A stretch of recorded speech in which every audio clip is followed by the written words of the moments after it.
पूर्व मुख्यमंत्री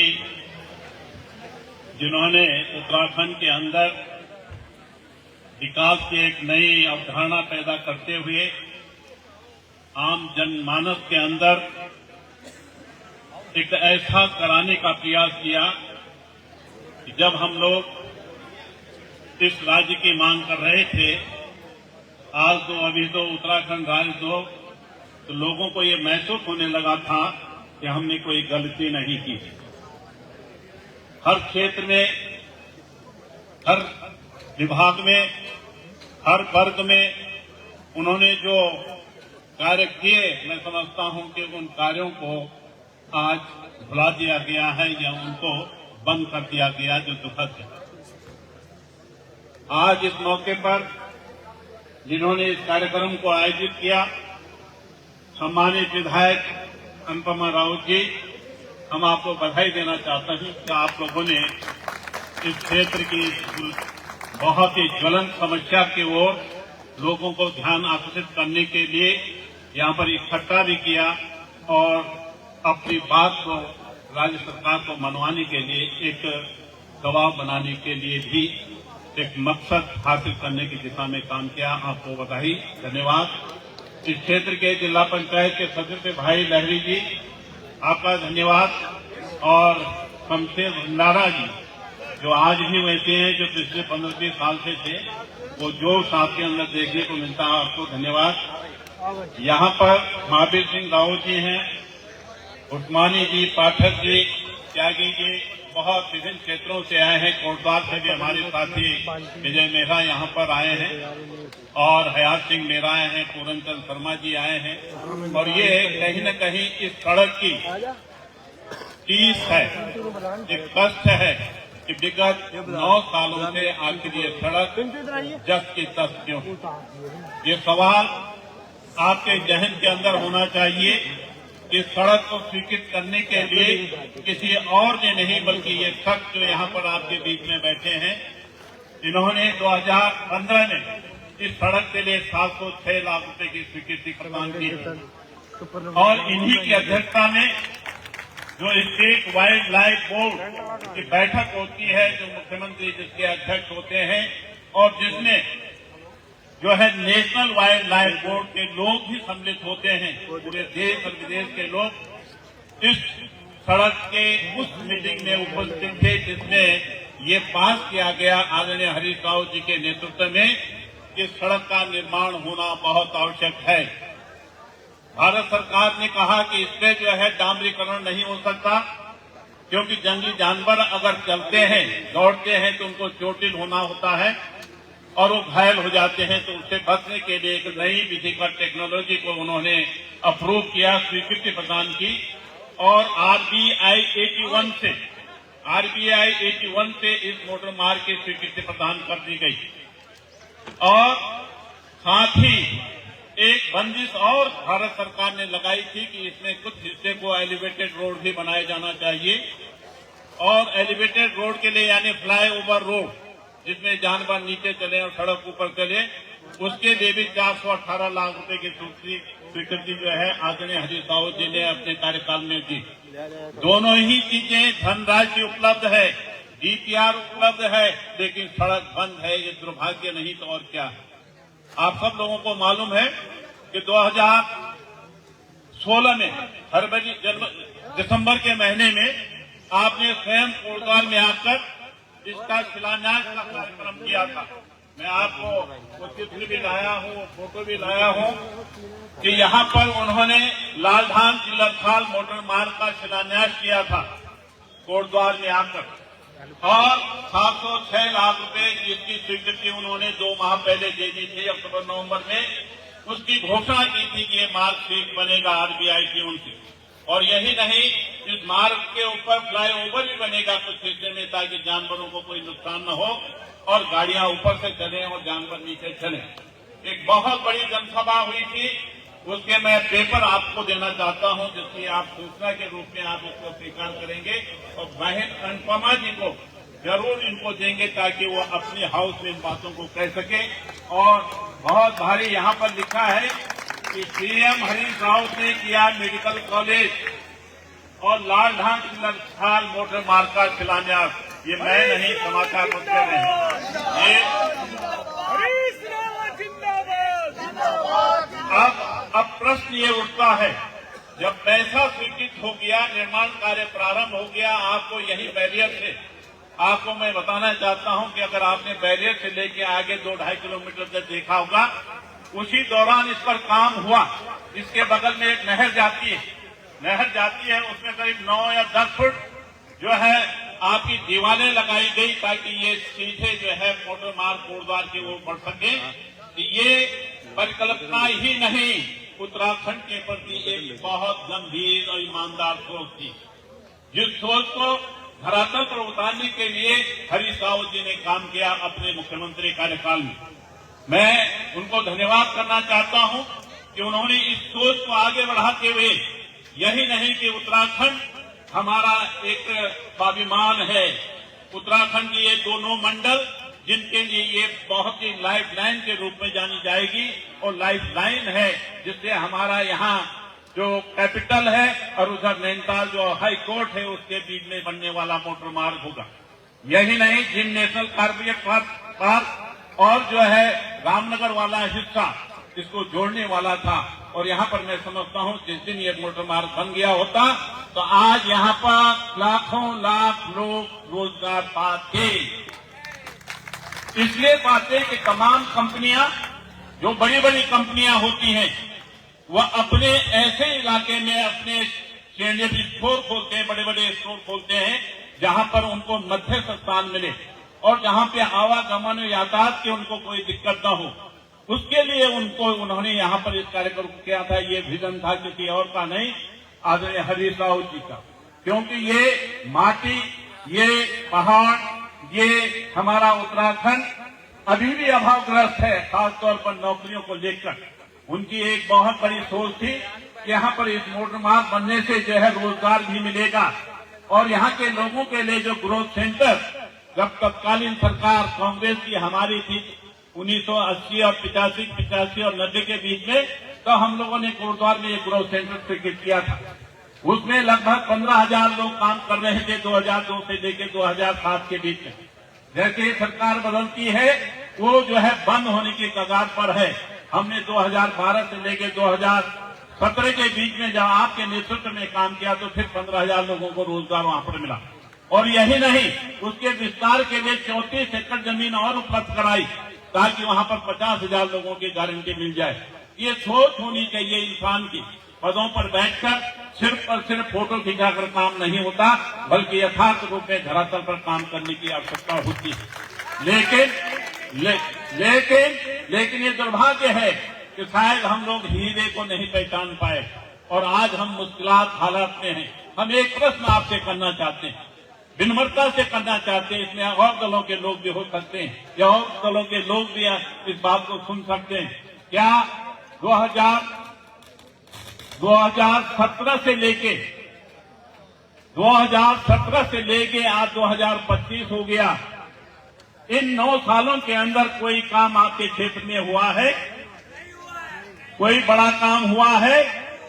वो तो आप अगर इस क्षेत्र में अगर कोई काम कर रही तो अनुपमा जी कर रही होंगी, अपनी ताकत से कर रही होंगी, अपने सूझबूझ से कर रही होंगी, लेकिन बगैर उनके उससे कुछ भी जो है सरकार देने को आपको तैयार नहीं। आगे सरकारें बनती काहे के लिए हैं? आगे सरकारें बनाते क्यों हैं? आप और हम सब लोगों की जिम्मेदारी होती है कि हम ऐसे लोगों को चुने, ऐसी सरकार को चुने, ऐसी पार्टी को सत्तासीन करें जो आपके लिए, आपके अधिकारों की प्राप्ति करने के लिए आपको सही और सरल रास्ते से आगे ले जाने और बढ़ने का मौका दे। लेकिन आज नहीं हो रहा है। इस सड़क के साथ एक दुर्भाग्य और जुड़ा है। ये तो आपने बहुत बड़ी मेहरबानी की, लेकिन आज भी मैं कहना चाहता हूं, इस सड़क पर रुपया स्वीकृत है, आपकी देन है।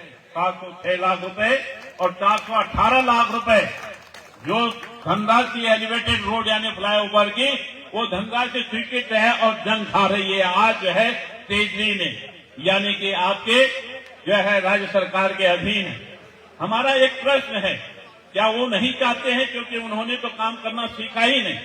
शायद वो सिर्फ और सिर्फ जुमलेबाजी करके आपको भरमाने के बाद जो है अपने वोटों की राजनीति करते हैं, उनको लेना देना नहीं है। आपकी सहूलियत के लिए आपकी आवश्यकताएं क्या हैं, आपके अधिकार क्या है, उसके बारे में उनको कोई लेना देना नहीं है। तो इसलिए आपको सोचना होगा।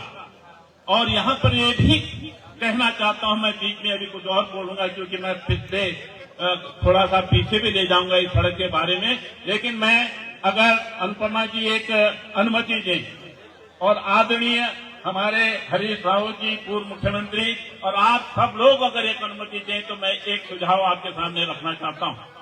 हाँ या ना रखूं? धन्यवाद। तो मेरा सुझाव है, क्योंकि आपने यहाँ पर एक मीटिंग ऑर्गेनाइज की, आप लोग दूर दराज के लोग आए हैं यहाँ पर और अपने कामों को छोड़कर आए हैं। हम लोग जो किसान लोग हैं, मजदूर तबके के लोग हैं, एक एक घंटा एक एक मिनट हम लोगों के लिए भारी पड़ता है। लेकिन आपने इस मुहिम को जोड़ने के लिए कि लालधान चिल्लरखाल मोटर मार्ग बनना चाहिए, इसलिए आपने अपनी उपस्थिति दर्ज कराई।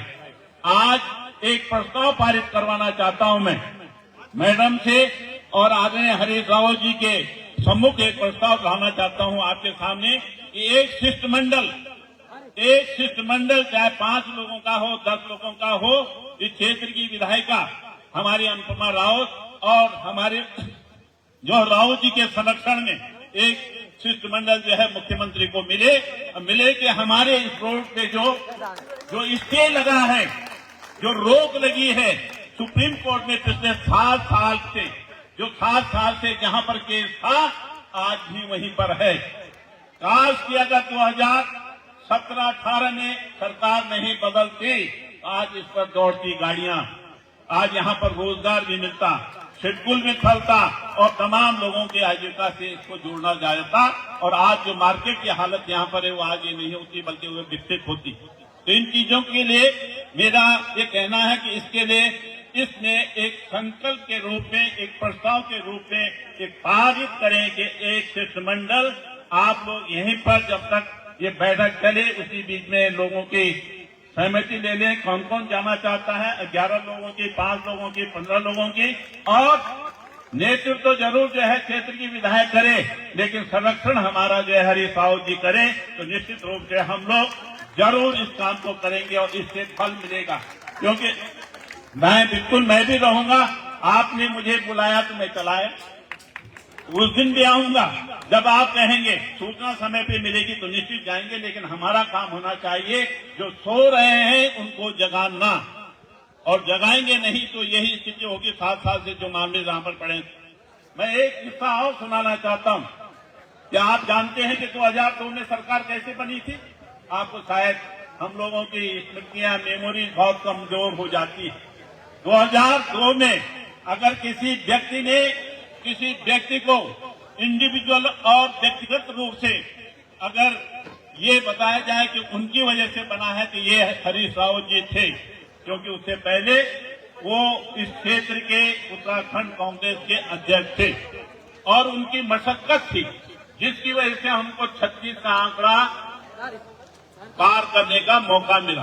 जब 2 मिनट रुक जाओ यहाँ पे, उसके बाद खिला देना, जो है मौका मिला और उन्होंने 36 का आंकड़ा अपनी मजबूत इरादों से, अपनी बहुत ही समझदारी से, अपनी प्लानिंग से पूरे उत्तराखंड के अंदर एक तरफ से दूसरी तरफ तक लोगों को जागरूक करने का प्रयास ही नहीं किया, बल्कि उनको ये दिखाने का भी प्रयास किया कि हम सत्तासीन होंगे। वो बात दूसरी है कि उस समय अवसर उनको नहीं मिला, लेकिन उसका सारा का सारा श्रेय मैं आज भी और पहले भी ये देता रहा हूं कि उनके संघर्षशील विचारधाराओं ने, उनके संघर्षशील जिस्म ने, उनके संघर्षशील इस उत्तराखंड के लिए जो सब कुछ कर सकते थे, उस कारण जो है सत्तासीन हुए। 2002 में मुझे भी अवसर मिला था कि मैं यहाँ पर विधायक के रूप में चुना गया कुलगौर। 2003 में मैंने इस सड़क के लिए आपको याद दिलाना चाहता हूँ, इसमें मैंने शासनादेश लिखे, मैं आपको देकर जाऊंगा। शासनादेश, पहला शासनादेश हमने 91 लाख रुपए का किया था, यानी कि इस सड़क को कोटद्वार से लेके और लालधान से लेके और कोटद्वार तक जाने के लिए 91 लाख रुपए का शासनादेश किया था। और उससे जो वानिकी कारण जो पेड़ पौधे उसमें थे उनको जो है क्षतिपूर्ति दी जाती है, जमीन को अगर ट्रांसफर करना होता है तो उसको दिया जाता है। और फिर उससे काम भी प्रारंभ हुआ जहां पर ये भी बस जा रही है, यहां से आगे काम प्रारंभ हो गया। 2005-6 में हम लोगों ने सरकार के बीच में बात उठाई कि होनी चाहिए, बननी चाहिए, ये लाइफ लाइन है, ये दोनों मंडलों को जोड़ने वाली बहुत महत्वपूर्ण रोड है, इसको बनाया जाना चाहिए। फिर ये तय किया गया कि अगर यहाँ पर जो है कारकोल की सड़क नहीं बन सकती तो यहाँ पर EPI company, engineering project India private limited, ये भारत सरकार का वो उपक्रम था जो तमाम जंगल के क्षेत्र में पड़ने वाली जो है सड़कें थी उसके लिए काम करती थी। भारत सरकार की गाइडलाइंस के आधार पर उन्होंने 278 लाख रुपए का इसका जो है एस्टिमेट बनाया, एस्टिमेट पास हो गया, काम प्रारंभ हो गया। लेकिन सरकार बदल गई 2007 में, और 2007 में मार्च में बनी, मई में उन्होंने इसको रोकने का प्रयास कर दिया। सितंबर में एक शासनादेश कर दिया कि ईपीआई कंपनी इस पे काम करना बंद कर दे, ये शासनादेश से छूट नहीं। कौन सी सरकार थी? 2007 से लेकर 12 तक आपको मालूम है। आदरणीय जो है हमारे डीसी खंडूड़ी उस समय चीफ मिनिस्टर थे, लेकिन कुछ चंद लोगों ने अपने स्वार्थ के कारण एक बड़े स्वार्थ को जो है दांव पे लगा दिया। उन्होंने कहा हमारे लोगों को रोजगार ठेके मिलना चाहिए। ठेका बहुत बड़ी बात नहीं, आज ये सड़क बन गई होती तो मैं समझता हूं कि बहुत दिक्कत नहीं होती। उस समय हमने 2 सड़कें स्वीकृत करवाई थी कोटद्वार विधानसभा क्षेत्र के अंदर, एक तो लालधान से चिल्लरखाल और दूसरा बनियाली से लेकर कर्णासर माली पे काम हुआ, लेकिन इसको रोक दिया गया। ये शासनादेश इसमें दिखाता है। और जब फिर हम लोग बाहर हो गए तो उन्होंने फिर उस पर कोई काम नहीं किया। लेकिन दोबारा जब सत्तासीन हम लोग हुए 12 से लेकर 17 के बीच में, हरीश रावत जी के नेतृत्व में हम लोगों को सफलता मिली। पैसा भी स्वीकृत है, काम करना बाकी है। तो मैं आप सब लोगों से अनुरोध करना चाहता हूं, आप सब लोगों का बहुत बहुत धन्यवाद करना चाहता हूं कि इतनी बड़ी संख्या में आप लोग यहां पर आए, इतनी बड़ी संख्या में माताएं बहनें भी यहां पर आई, और इसका सारा का श्रेय मैं आप सब लोगों को देना चाहता हूं। तो तमाम लोग यहां पर आयोजन जिन्होंने किया, अपनी उपस्थिति भी दर्ज कराई और लोगों को आह्वान किया। इस जागरण के कार्यक्रम को निरंतर जारी रखना होगा, तब तक रखना होगा जब तक इस पर काम नहीं हो जाता। अब मैं चाहूंगा कि 1 हफ्ते के अंदर मुख्यमंत्री से टाइम लिया जाए और एक प्रस्ताव को उनके सम्मुख पेश किया जाए और उनको अल्टीमेटम भी दिया जाए कि अगर इतने दिनों के अंदर आपने इस सड़क को नहीं बनाया तो जो है बहुत इसके दुष्परिणाम हैं।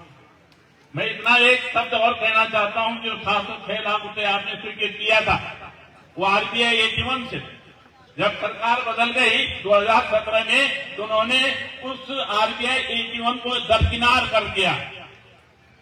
अधिकारियों ने संज्ञान लिया कि ये तो सिर्फ वही मार्ग उसी ढंग से बनाया जा सकता है जो स्टेट वाइल्ड लाइफ बोर्ड की बैठक में तय हुआ, लेकिन उन्होंने उसको बदल दिया। आज वो सुप्रीम कोर्ट में है। तो ये दिक्कतें आई हैं इस सड़क को बनाने के लिए कि मैं आपको बहुत बहुत धन्यवाद और शुभकामनाएं देना चाहता हूं कि आप लोगों ने देहात को यहां पर भी शुरू किया। तमाम यहां पर बहुत सीनियर लोग बैठे हैं, मैं आपका सबका नाम तो नहीं दे सकता, लेकिन आपको प्रणाम जरूर कर सकता हूं। और आपके इस जुझारूपन से हम उम्मीद करते हैं कि हमारे नौजवान साथियों को भी प्रेरणा मिलेगी। आज नौजवान थोड़ा भटक गया है, पता नहीं क्यों हमसे दूर हो गया, ये क्यों अपनी उपस्थिति दर्ज नहीं कराता। आज जो आप सब लोग यहाँ पर बैठे हैं वो किसी और के लिए नहीं, आने वाली जनरेशन के लिए, आने वाले बच्चों के लिए, आने वाली पीढ़ियों के लिए। तो उनको भी महसूस करना चाहिए कि अगर हमारे बुजुर्ग, हमारे पेरेंट्स, हमारे अभिभावक इस काम पे लगे हैं तो उनको भी आना चाहिए, शिरकत करनी चाहिए, और इसमें थोड़ा निश्चित रूप से बल मिलेगा। तो एक बार पुनः मैं आप सब लोगों का बहुत बहुत धन्यवाद करना चाहता हूं, क्योंकि पहले से ये तय था कि मुझे कहीं एक और जगह बहुत व्यक्तिगत रूप से जाना है, और मैंने आदरणीय हरीश रावत जी से कहा था कि मुझे जाना होगा। फोन पर भी उनसे बात हुई थी और आपने मुझे समय दिया, उसके लिए धन्यवाद। लेकिन आज जो भी प्रस्ताव, जो भी बातें यहाँ पे रखेंगे तो निश्चित रूप से सुरेंद्र सिंह नेगी उनके साथ खड़ा रहेगा, उसके लिए डटकर मुकाबला करेगा, इस सड़क को बनाने में पूरी ताकत लगा देगा। ये आपको विश्वास दिलाना चाहता हूँ। धन्यवाद। जय हिंद।